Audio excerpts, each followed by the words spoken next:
En mi cultura, cuando dos personas se conocen por primera vez, lo primero que hacen es compartir sus nombres, pero muy pronto usualmente hacen esta pregunta: ¿qué trabajo haces? En muchos respectos, esto es lo que vamos a estar preguntando de los profetas en esta lección. Queremos preguntar, ¿qué tipo de trabajo hacen los profetas del Antiguo Testamento? Hemos llamado a esta lección la labor de un profeta. En tanto exploramos la labor de un profeta, veremos tres asuntos. Primero, los títulos de labor de los profetas. Segundo, las transiciones de la labor, los cambios que se llevaron a cabo en la profecía. Y finalmente, las expectativas de labor de los profetas, lo que Dios esperaba que hicieran sus profetas. Vamos a comenzar esta lección explorando los títulos de labor de los profetas del Antiguo Testamento. En la vida diaria, llamamos a la gente por muchos títulos. De hecho, podríamos llamar a la misma persona con muchos títulos diferentes. Por ejemplo, podemos llamar a una persona pastor, a otra un atleta, a otra un músico. ¿Por qué? Porque la gente hace todo tipo de cosas en la vida. Bien, en el Antiguo Testamento, el mismo tipo de cosas es cierto de los profetas del Antiguo Testamento. Se les llama con diferentes títulos. Para explorar los títulos que el Antiguo Testamento utilizó para los profetas, vamos a ver dos categorías básicas. Primero, veremos el término primario que se usó para el profeta en la Biblia. Y segundo, veremos la variedad de términos que usa la Biblia para designar este oficio.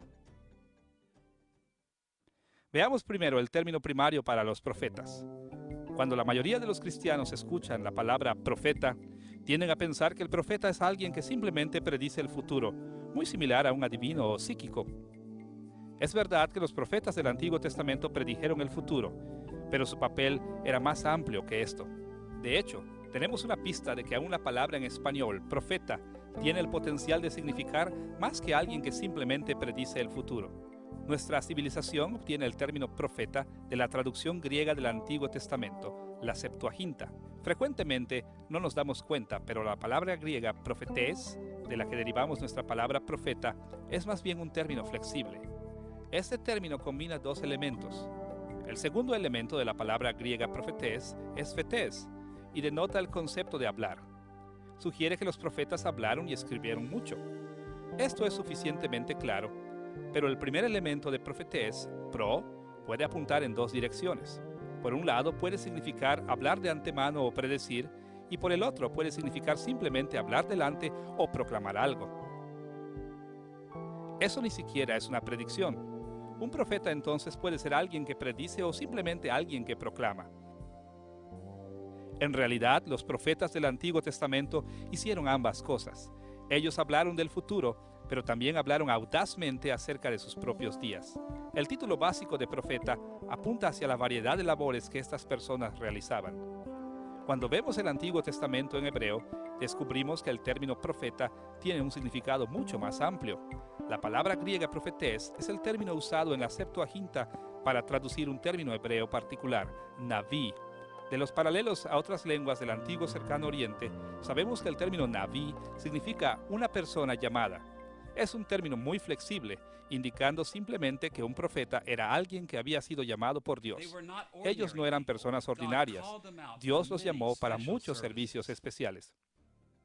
Además de la designación primaria de un profeta como un naví, un buen número de términos secundarios también se asocian con el oficio de profeta en el Antiguo Testamento. Veremos varios de estos términos secundarios importantes. En primer lugar, los profetas fueron designados frecuentemente con el término Eved o siervo.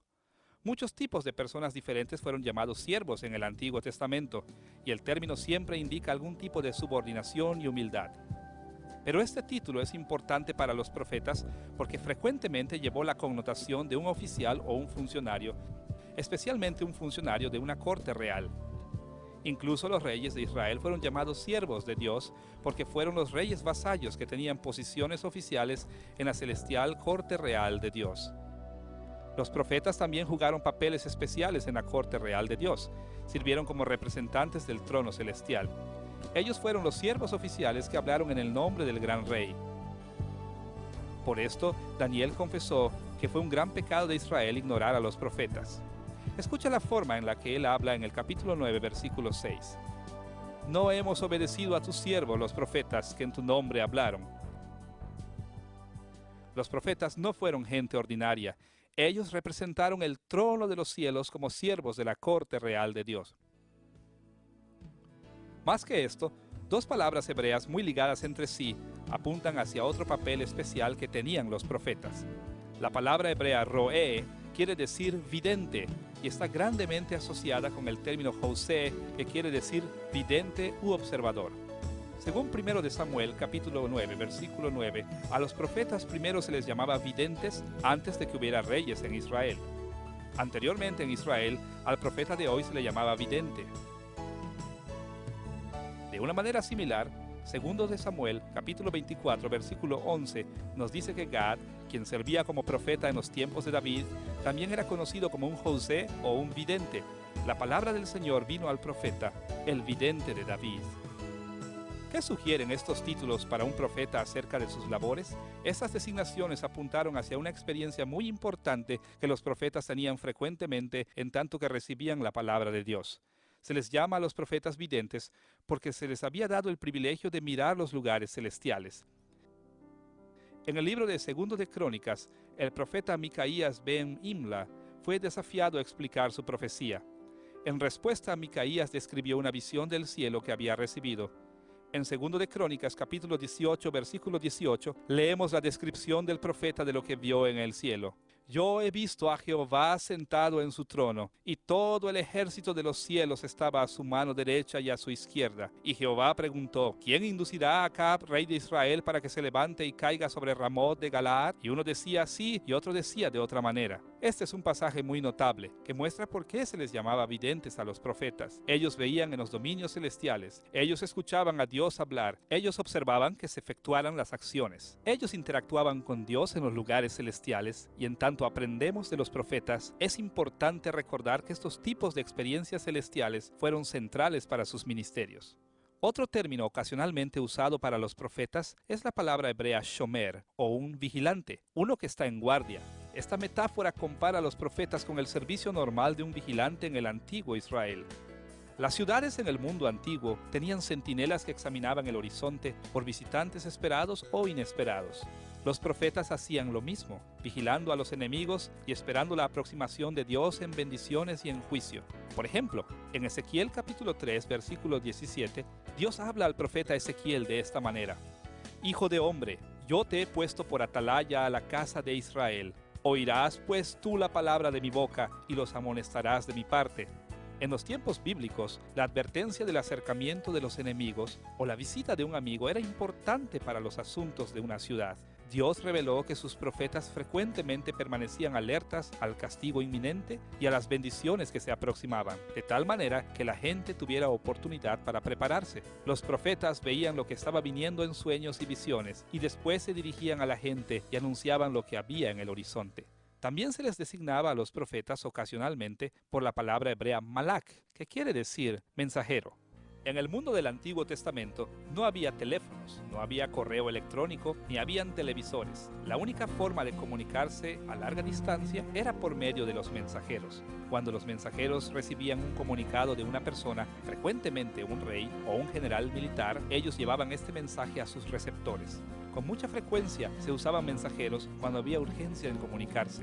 El Antiguo Testamento designa a los profetas con este término porque ellos recibían mensajes de Dios y llevaban estas comunicaciones urgentes al pueblo de Dios.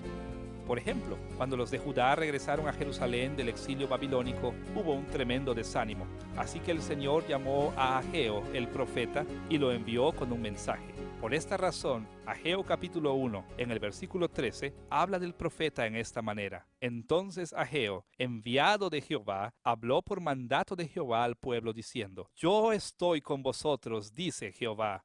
La designación de un mensajero hace claro que los profetas no llevaban sus propias ideas al pueblo de Dios. Por el contrario, ellos servían como enviados de Yahweh y hablaban de parte de Dios.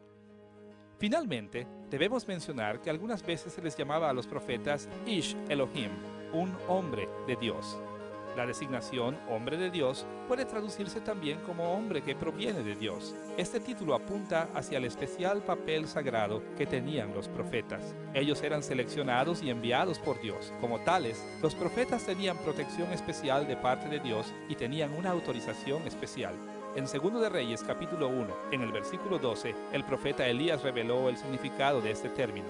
Allí le dice: si yo soy varón de Dios, descienda fuego del cielo y consúmate con tus 50. Y descendió fuego del cielo y consumió a ese oficial y sus 50. La divina autorización de Elías se demuestra por una exhibición milagrosa de fuego en contra de aquellos que se oponían al profeta. Elías no era un hombre común y corriente. Él había sido enviado por Dios. Dios estaba de su parte. Así que hemos visto que los profetas del Antiguo Testamento tenían muchas designaciones y títulos. Nuestra investigación únicamente ha tocado un puñado de esta variedad de títulos que son usados en el Antiguo Testamento. Pero podemos ver una cosa claramente: los profetas fueron mucho más de lo que la mayoría de la gente piensa. No fueron meramente psíquicos o adivinadores. Ellos tuvieron una variedad de títulos porque tuvieron una variedad de servicios. Y si queremos entender la profecía del Antiguo Testamento, tenemos que ampliar nuestra idea de lo que es un profeta. Hasta aquí hemos visto una variedad de títulos de labores que llevaban los profetas del Antiguo Testamento. Ahora debemos de dirigirnos a nuestro segundo tópico. ¿Qué transiciones tuvieron lugar en la labor de un profeta? He tenido muchos trabajos en mi vida y ha habido una cosa que ha sido verdad de cada uno de ellos. Todos ellos han cambiado. He trabajado por un tiempo y la próxima cosa que sé es que el trabajo es diferente de lo que era anteriormente. Bueno, pues algo similar es verdadero de los profetas del Antiguo Testamento. Ellos tenían una labor que realizar, pero en tanto se desarrollaba la historia de la Biblia, sus labores pasaron por transiciones. Para entender cómo pasaron por transiciones las labores de los profetas del Antiguo Testamento, nos ayudaría a pensar en la profecía durante 4 etapas históricas. El período premonárquico, el tiempo antes de que se levantaran reyes en Israel. El período monárquico, el período exílico, provocado por las invasiones mesopotámicas a la tierra, y el período postexílico, cuando Israel regresó del exilio. Vamos a ver primero a los profetas durante el período premonárquico. Cuando exploramos estos tiempos, antes de que hubiera un rey en Israel, es fácil ver varios aspectos de la profecía. Primero, había relativamente pocos profetas durante este tiempo. El término Naví no aparece muy seguido en los libros desde Génesis hasta Jueces. Hay menos de 20 referencias en estos libros y varias de ellas concernientes a los futuros profetas que estaban por venir. Así que había muy pocos profetas durante el inicio del tiempo, cuando no había rey. Además de esto, durante el período premonárquico, los profetas exhibieron una variedad amplia de servicios relativamente informales. Muchas de sus labores parecen haber sido temporales, designadas para situaciones particulares y tiempos particulares. El término Naví se usa en el período premonárquico para significar una amplia variedad de gente haciendo muchas cosas diferentes. Dejando atrás el primer período de la historia bíblica, antes de que hubiera reyes en Israel, llegamos a un cambio dramático en la profecía del Antiguo Testamento. El período monárquico trajo muchos cambios a la nación de Israel, incluyendo cambios en el papel de los profetas. En contraste con el período premonárquico, ya aparecen los profetas en grandes cantidades. Una y otra vez leemos de este profeta y de aquel profeta en los libros como Samuel, Reyes y Crónicas. De hecho, hubo más profetas en la Biblia durante este periodo de tiempo que cualquier otro. Junto con el incremento en el número de profetas durante los tiempos monárquicos, la profecía también llegó a ser mucho más formal. Con el comienzo del reinado, Dios dio a los profetas la labor de enfocarse en las acciones de los reyes y asegurarse de que fueran obedientes a la ley de Moisés. Aunque Dios quería que Israel tuviera un rey humano, Él sabía también que los reyes de naturaleza humana caída presentarían un peligro serio a la nación. Los seres humanos simplemente no saben cómo manejar demasiado poder. Por lo regular se corrompen y abusan de aquellos que están bajo su autoridad. En el caso de la historia de Israel, cuando los reyes se volvieron corruptos, era muy peligroso porque sus acciones frecuentemente traían juicio de Dios a toda la nación. Por esta razón, Moisés puso un buen número de restricciones sobre el poder de los reyes. En Deuteronomio capítulo 17, versículos 14 al 20, Moisés presenta un número de restricciones sobre los reyes de Israel. Israel únicamente debe de tener un rey que el Señor haya escogido. El rey debe de ser de entre tus hermanos, en otras palabras, un israelita. El rey no debe de adquirir gran cantidad de caballos, no debe regresar a Egipto, no debe de tener muchas esposas, y con esto probablemente Moisés se refirió a las esposas extranjeras. Él no debe de acumular grandes cantidades de plata y oro. El rey debe de escribir una copia para él de la ley de Moisés, y el rey debe de leer la ley todos los días de su vida. Debe seguir cuidadosamente todas las palabras de la ley de Moisés y no debe de considerarse mejor que sus hermanos. Claro que tan pronto como leemos la historia de los reyes de Israel, descubrimos que no observaban las restricciones que Moisés les puso. Y así que Dios envió profetas para atestiguar en contra de la desobediencia de los reyes y de la gente que los seguía. Los profetas sustentaban un oficio formal para balancear el poder de los reyes. Podemos ver esta asociación de los profetas y los reyes en muchos pasajes de la Biblia. Natán el profeta estuvo delante de David. Odeed profetizó a Acaz. Elías criticó a Acab. Ahora, sin necesidad de decirlo, no todos los profetas sirvieron oficialmente en la corte real. Muchos profetas verdaderos fueron rechazados por los reyes de su tiempo. Pero ya sea en las cortes o en las calles de las ciudades, los profetas del período monárquico hacían responsables a los reyes y a otros funcionarios ante la ley de Dios. Ellos servían a Dios, en algunas ocasiones, indicando cuándo los reyes y los oficiales violaban la ley de Dios.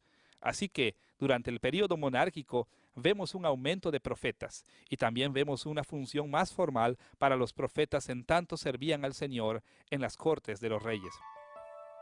Ahora que hemos visto algunos de los desarrollos en la profecía desde el período premonárquico hasta el período monárquico, debemos dirigir nuestra atención al período del exilio. ¿Qué le pasó a la profecía durante el exilio? Bien, en el año 722 a.C., Samaria, la capital del norte de Israel, cayó ante los asirios, y en el año 586 a.C., Jerusalén cayó ante los babilonios. Un gran número del pueblo de Dios fue tomado de sus tierras y fueron exiliados a otras naciones. Durante este tiempo, dos rasgos caracterizaron los ministerios de los profetas. Primero, hubo una disminución numérica de profetas. No hubo muchos profetas que fueran lo suficientemente prominentes para tener sus profecías registradas en la Biblia. Daniel y Ezequiel, por ejemplo, son los mejores conocidos de los pocos que había durante este tiempo. Claro, junto al exilio estaba la disolución del reinado de Israel, y por esta razón, el servicio de los profetas a Dios llegó a ser más y más diverso e informal otra vez. En su mayoría, los verdaderos profetas de Dios pasaban su tiempo explicando el exilio e instruyendo al pueblo de Dios acerca de la posibilidad de regresar a la tierra. Así que podemos ver que durante el exilio había menos profetas y se preocupaban mucho menos de los reyes de Israel. Después del período del exilio, llegamos a esas escasas generaciones que vieron la actividad profética en el período post-exílico. El primer líder del período post-exílico, Zorobabel, comenzó a revivir a la nación. El potencial para una monarquía reinstituida resucitó. Como resultado, dos cosas le pasó a la profecía. El número de profetas permaneció relativamente igual, pero hubo alguna actividad muy importante que se llevó a cabo entre los profetas. Ageo, Zacarías y Malaquías son los profetas importantes que conocemos de este período. Los profetas nuevamente comenzaron a regresar ligeramente hacia un rol más formal. Zorobabel se convirtió en el gobernador de Judá y las esperanzas fueron puestas en él como el próximo monarca. Como resultado, Ageo y Zacarías animaron a los funcionarios de Israel para reconstruir el templo. Malaquías reprendió a los oficiales y al pueblo de la comunidad restaurada por continuar rebelándose en contra de Dios. Durante todo el período posexílico, los profetas continuaron vigilando a los líderes y a la población en general, así como animándolos a ser fieles a Dios.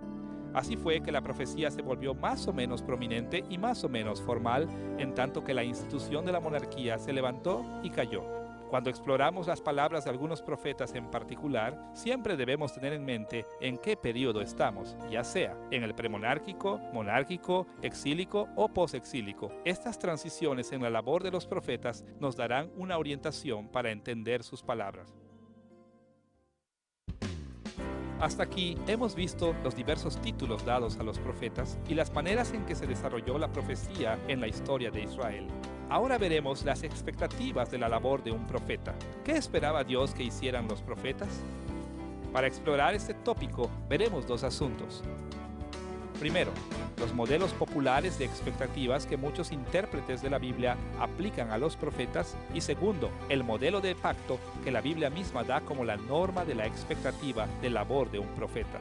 Veamos primero algunos modelos variados que han sido usados para describir lo que Dios esperaba que hicieran sus profetas.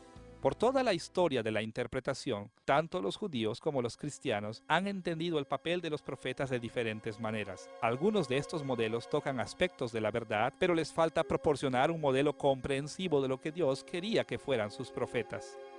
Muchos intérpretes han comparado a los profetas del Antiguo Testamento con médiums de otras culturas, de manera similar al oráculo de Delfi o médiums de otras culturas del cercano oriente. Los profetas han sido vistos como hombres que ganan acceso a Dios y entregan sus respuestas a preguntas y oraciones personales.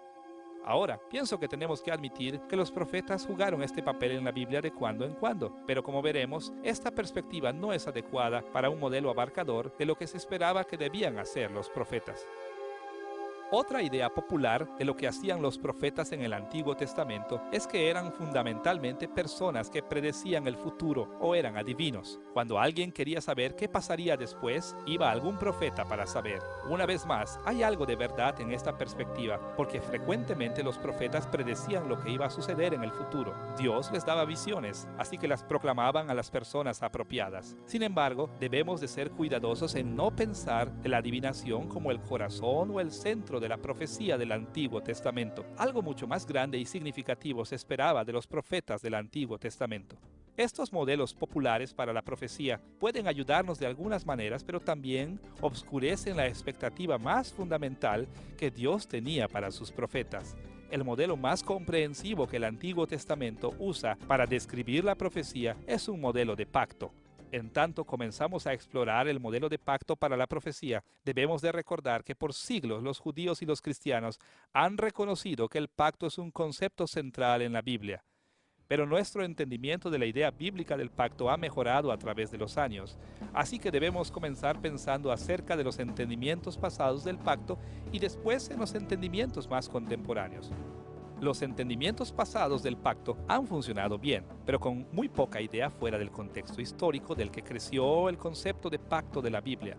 No hemos sabido mucho acerca de los contextos de los pactos del Antiguo Testamento del Antiguo Cercano Oriente hasta recientemente. Así que los teólogos no tuvieron otra elección más que leer sus propias ideas de pacto hacia la Biblia. Generalmente ellos leen los pactos del Antiguo Testamento en términos de la ley romana o argumentos legales contemporáneos. Por ejemplo, cuando escuchamos que el pacto es un acuerdo entre dos o más personas, como se dice frecuentemente, esta formulación u otras formulaciones similares no están del todo mal, pero son un poco vagas para que nos den mucha ayuda. En el pasado, los teólogos entendieron el pacto de esta manera general porque ellos no podían hacerlo mejor. Pero nuestro entendimiento contemporáneo del pacto es mucho más completo que estas formulaciones pasadas. En décadas recientes, muchos descubrimientos arqueológicos importantes nos han ayudado a hacer grandes descubrimientos en nuestro entendimiento de los pactos en el Antiguo Testamento. Estos descubrimientos ponen en una mejor posición el entendimiento de cómo el pacto estableció las expectativas de la labor de los profetas del Antiguo Testamento. Los descubrimientos en el Antiguo Cercano Oriente han demostrado que el Antiguo Testamento frecuentemente describe la relación de Dios con Israel en maneras que fueron muy similares a los tratados políticos que existieron en el Antiguo Mundo. Por todo el Antiguo Mundo del Medio Oriente, frecuentemente existieron los tratados internacionales entre una nación y otra. Aunque hubo una variedad en la manera en que se formaron estos tratados, también hubo una consistencia, así que la gente de toda la región entendía cómo funcionaban estos tratados. Por esta razón, el Señor relacionó a Israel en pactos que hacían paralelo en muchas maneras a estos tratados en el Antiguo Cercano Oriente. En los tiempos bíblicos, los tratados frecuentemente se establecían entre naciones de estatus igual, y llamamos a estos tratados tratados de igualdad. Por ejemplo, un tratado entre los imperios egipcio y asirio debió haber sido entre iguales en ciertos periodos de la historia. Pero con mayor frecuencia, los tratados en el Antiguo Mundo eran acuerdos entre un gran emperador y un rey de menor estatus de una ciudad o nación pequeña. Por ejemplo, varias veces, reyes de los cananeos de las ciudades-estados hacían tratados con el gran imperio egipcio. Estos tipos de tratados son conocidos como tratados de soberano vasallo. El término soberano quiere decir simplemente el zar o el emperador, y el vasallo quiere decir, claro, los siervos del gran emperador. Los soberanos o grandes emperadores establecían las reglas de la relación y proporcionaban protección y cuidado. En pago, los estados vasallos o siervos mostraban lealtad al soberano al pagar impuesto y apoyar sus esfuerzos en la guerra. Un aspecto importante de estos tratados de soberano vasallo era el papel especial que daban los emperadores a los representantes o emisarios. Frecuentemente, los soberanos enviaban emisarios o embajadores, quienes recordaban a los vasallos los términos de sus tratados. Estos emisarios actuaban como fiscal del Tratado del Pacto. Ellos trataban que los estados vasallos cumplieran con los términos de sus arreglos, pero frecuentemente no lo hacían. Ahora, los emperadores eran muy pacientes con sus naciones vasallas, pero al final, si los vasallos rehusaban escuchar las palabras del emisario, el gran emperador vendría con sus fuerzas militares para derrotar esas pequeñas naciones. La función de los emisarios en el antiguo Cercano Oriente proporcionó un modelo para los profetas del Antiguo Testamento. Los profetas sirvieron como emisarios de Dios o los fiscales de su pacto. Ellos recibieron sus mensajes desde el trono del emperador divino, y el emperador divino habló a su nación vasalla por medio de ellos. Ocasionalmente, los profetas elogiaron a Israel por cumplir con su pacto, pero principalmente le advertían que las continuas violaciones traerían el ataque de un Dios colérico. Sería difícil sobreenfatizar esta intuición de la profecía del Antiguo Testamento. Los profetas fueron los emisarios de Dios. Ellos lo representaban como el gran soberano ante su nación vasalla, Israel. Siempre y cuando recordemos este modelo de pacto básico, es que entonces seremos capaces de entender la labor que hicieron los profetas para Dios. La bien conocida historia de Isaías 6 ilustra la importancia de este modelo emisarial muy claramente. Aunque no se menciona un pacto explícitamente en este capítulo, la idea de que los profetas son fiscales del pacto, los emisarios del gran rey, guía toda la presentación de Isaías capítulo 6. En los primeros 5 versículos, Isaías recibe una visión. En esta visión, él observa a Dios en su trono celestial.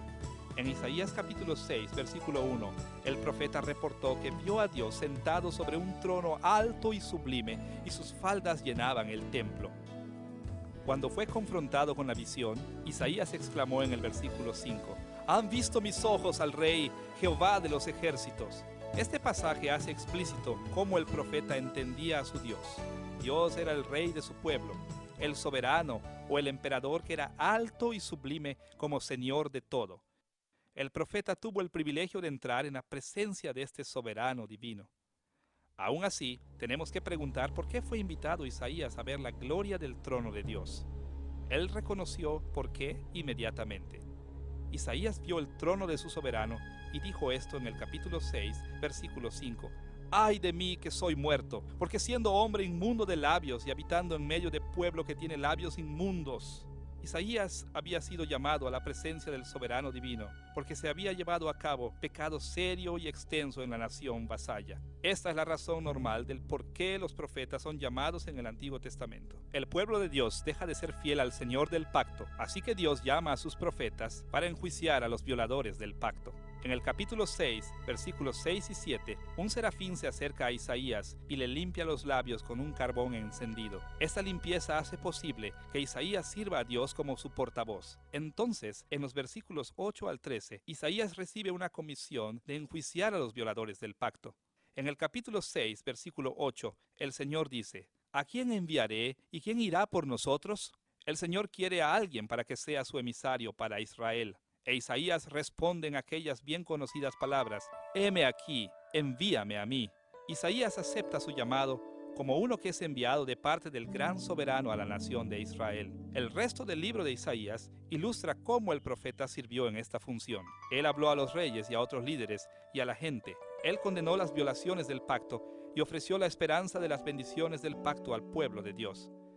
El modelo ilustrado aquí, en Isaías capítulo 6, aparece en todas partes de la profecía del Antiguo Testamento. Los profetas eran emisarios que llevaban mensajes desde el trono del gran soberano a su nación vasalla, Israel. En esta lección hemos explorado la experiencia de los profetas al ver su labor. Hemos visto algunos de los muchos títulos de labor que ellos habían recibido y hemos explorado también cómo el oficio de profeta se desarrolló y cambió a través de la historia de Israel. Finalmente, hemos visto las expectativas básicas que gobernaron la labor de un profeta.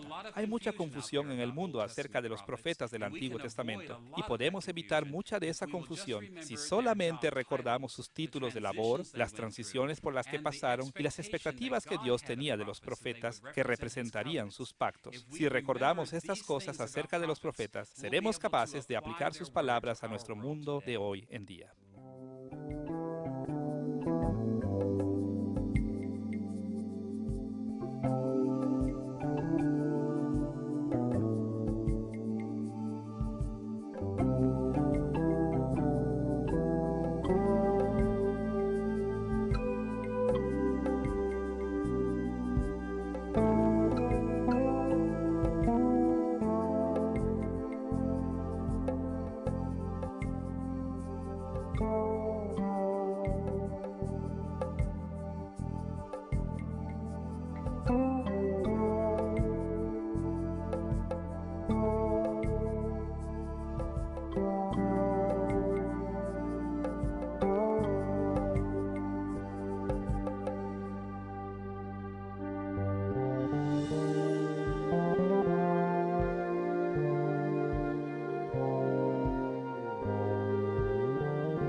las transiciones de la labor, los cambios que se llevaron a cabo en la profecía y finalmente las expectativas de labor de los profetas, lo que Dios esperaba que hicieran sus profetas.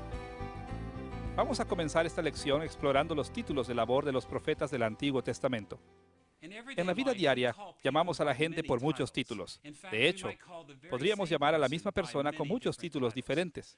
Por ejemplo, podemos llamar a una persona pastor, a otra un atleta, a otra un músico.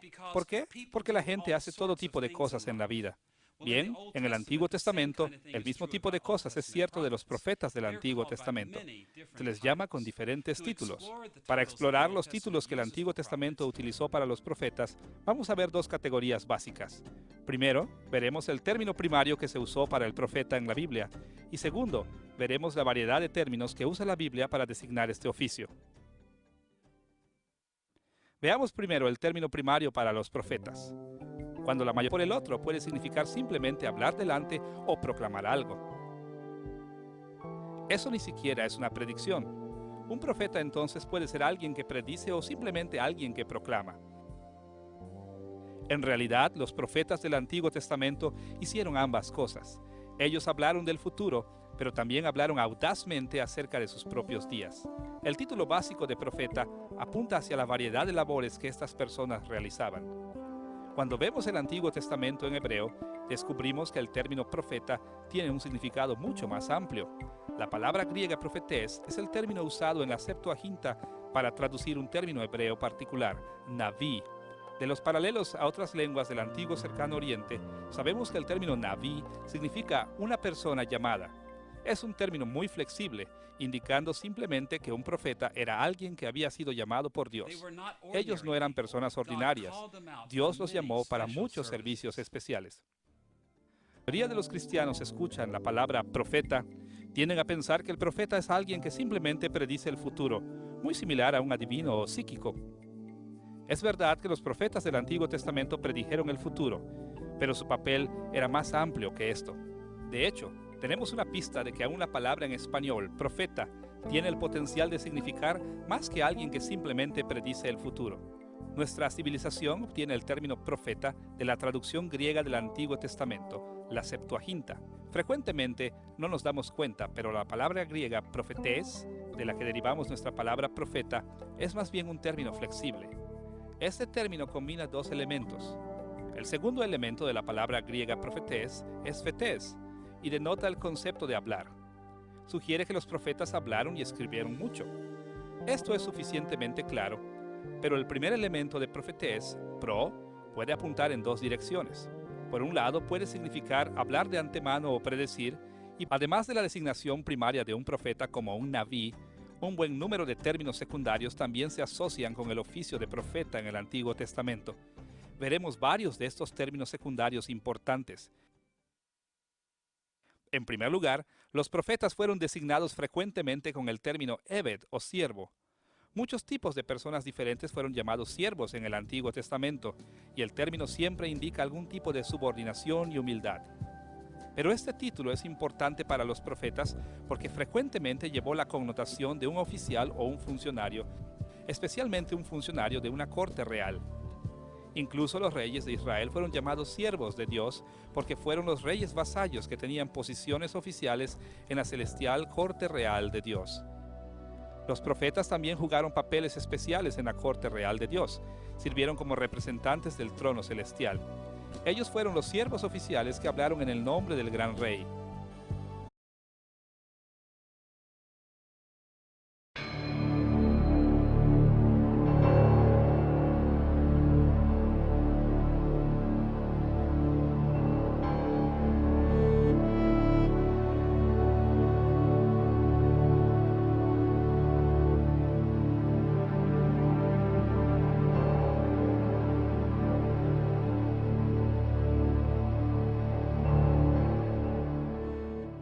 En mi cultura, cuando dos personas se conocen por primera vez, lo primero que hacen es compartir sus nombres, pero muy pronto usualmente hacen esta pregunta: ¿qué trabajo haces? En muchos respectos, esto es lo que vamos a estar preguntando de los profetas en esta lección. Queremos preguntar, ¿qué tipo de trabajo hacen los profetas del Antiguo Testamento? Hemos llamado a esta lección La labor de un profeta. En tanto exploramos la labor de un profeta, veremos tres asuntos. Primero, los títulos de labor de los profetas. Segundo,